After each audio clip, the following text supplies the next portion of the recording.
അപ്പോൾ ഞാൻ കോമ്പോസെറ്റ് ആയിട്ട് ഒരു ഐസ്ക്രീം മേക്കർ വാങ്ങിച്ചായിരുന്നു. അതുകൂടാണ്ട് ഞാൻ കഴിഞ്ഞ വീഡിയോയിൽ പറഞ്ഞായിരുന്നു നമ്മുടെ കൊറിയൻ എന്താ ചോപ്സ്റ്റിക്, അതും അങ്ങനെ കുറച്ച് സാധനങ്ങളൊക്കെ മേടിച്ചിട്ടുണ്ടായിരുന്നു, ഓർഡർ ചെയ്തിട്ടുണ്ടായിരുന്നു പറഞ്ഞായിരുന്നു. നമുക്കതൊക്കെ വന്നിട്ടുണ്ട്. ഇതിലുണ്ടോ എന്ന് എനിക്കറിയില്ല, നമുക്ക് നോക്കാം. അപ്പോൾ ഞാൻ ആദ്യം തന്നെ നമ്മുടെ ഐസ്ക്രീം മേക്കറാണ് ഞാൻ പൊളിച്ച് കാണിക്കുന്നത്. ഇത് കോമ്പോസെറ്റ് ആണ്, 140 രൂപയാണ് ഇതിൻ്റെ റേറ്റ് വരുന്നത് കേട്ടോ. ഒത്തിരി നാളായി ഇത് വാങ്ങണം എന്ന് ആഗ്രഹം ഉണ്ടായിരുന്നു, പക്ഷേ വേണോ വേണ്ടേ എന്നുള്ള ഒരു കൺഫ്യൂഷനിലായിരുന്നു. പിന്നെ വിചാരിച്ചു വാങ്ങാം, ഫ്രൂട്ട്സ് ഒക്കെ ആണെങ്കിലും പിള്ളേർക്ക് ഐസ്ക്രീമാന്ന് പറഞ്ഞ് പറ്റിച്ച് കൊടുക്കാമല്ലോ എന്നൊക്കെ കരുതിയിട്ട് അങ്ങനെ വാങ്ങിച്ചെടുത്തു. പിന്നെ ഈ ഒരു എന്താ പറയുക, നമ്മുടെ ചോക്ലേറ്റ് കളറുള്ളത് ഈ ഒരു സംഭവം എനിക്ക് ഭയങ്കരമായിട്ട് ഇഷ്ടപ്പെട്ടു. ഇത് കണ്ടത് കൊണ്ടാണ് ഞാൻ കോമ്പോസിറ്റ് ആയിട്ട് അത് പെട്ടെന്ന് മേടിച്ചത് കേട്ടോ. പിന്നെ ഇതും കളർഫുൾ ആയിട്ടുള്ള ഇതും കിട്ടിയപ്പോൾ ശരിക്കും പറഞ്ഞാൽ സന്തോഷമായി. ഞാൻ പ്രതീക്ഷിച്ച പോലെ തന്നെ എനിക്ക് നല്ല തന്നെ കിട്ടി ഗൈസ്. അതിനുശേഷം നമ്മൾ ഈ ഒരു പാക്ക് പൊട്ടിച്ച് നോക്കാമെന്ന് വിചാരിച്ചു. ഇതിൽ എനിക്ക് തോന്നുന്നു ഇത് 2 പാക്കുണ്ട്. ഇത് സ്ട്രോ ആണ് ഗൈസ്. നമ്മൾ ജ്യൂസ് കുടിക്കുമ്പോൾ പ്ലാസ്റ്റിക്കിൻ്റെ യൂസ് ചെയ്യണ്ടല്ലോ, പിന്നെ നമ്മൾ യൂസ് ചെയ്താൽ അതിനകത്ത് കളയും വേണമല്ലോ, ഒറ്റ തവണയല്ലേ നമുക്ക് യൂസ് ചെയ്യാൻ പറ്റുള്ളൂ. അപ്പോൾ ഇതാകുമ്പോൾ നമുക്ക് കഴുകിയാണെങ്കിൽ യൂസ് ചെയ്യാം. സ്റ്റീലിൻ്റെ ആണ്. ഇതിൻ്റെ ഉള്ളിൽ ബ്രഷും കൂടി ഉണ്ട് കേട്ടോ. അതായത് ആ സ്റ്റീലിൻ്റെ ഉള്ളിലേക്ക് നമുക്ക് എന്തായാലും തേച്ച് കഴുകാൻ പറ്റാത്തതുകൊണ്ട് ബ്രഷ് വെച്ച് നമുക്ക് തേച്ച് കഴുകാൻ പറ്റുന്ന ഒരു ബ്രഷും കൂടി അതിലുണ്ടായിരുന്നു. 2 പാക്കിലും ഉണ്ട് കേട്ടോ. ഇതാണ് നമ്മുടെ ചോപ്സ്റ്റിക്, കൊറിയൻ ചോപ്സ്റ്റിക്. ഇത് കിട്ടിയപ്പോൾ അയ്യോ, എൻ്റെ കയ്യിൽ കിട്ടുമ്പോൾ എനിക്ക് എന്തൊരു സന്തോഷം.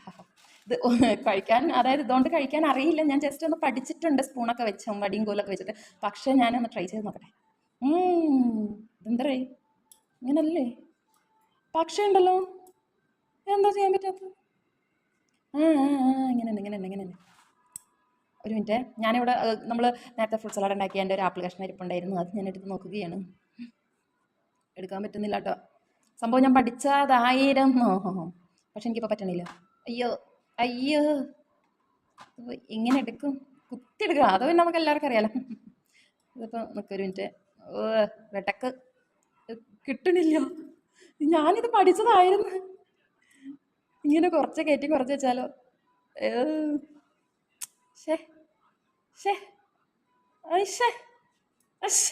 നമ്മളിത് ഇങ്ങനെ ചെയ്യുമ്പോൾ കൂട്ടി ഇങ്ങനെ മുട്ടണം, അപ്പോഴത് കറക്റ്റ് ആവുള്ളൂ. കിട്ടിയടേ കിട്ടി. പോയി കിട്ടി. പഠിച്ച് ഞാൻ പഠിച്ച് കിട്ടി. കടിച്ചോക്കട്ടെ.